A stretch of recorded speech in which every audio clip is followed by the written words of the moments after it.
Hey everyone, Cameron here. Today we're continuing the walkthrough of the Sellvia dashboard, and this video focuses on the My Store tab. This section includes store-level settings and design options. Let's go through each part one by one, starting with domain. So, this is the domain section. At the top, the current domain name connected to the store is displayed.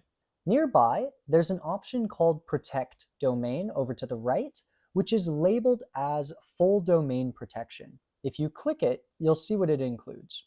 The protection covers several areas: protection against domain hijacking, so people who want to steal the domain, prevention of phishing attacks, and added security for email and website operations.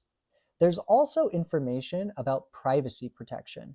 This keeps domain contact details hidden from public access, which helps reduce unwanted messages from third parties.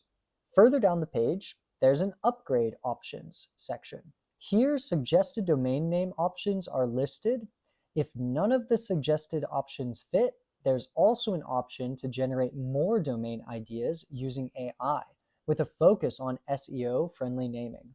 Really cool, especially if you're a beginner and you don't know what your domain should be. Next, let's move on to themes.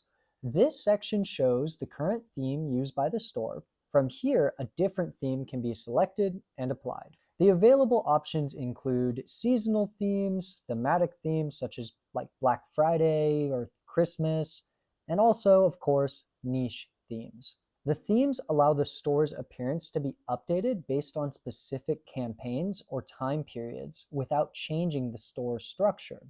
So, when you're coming up to a season like Christmas, you can quickly customize your theme to maximize orders.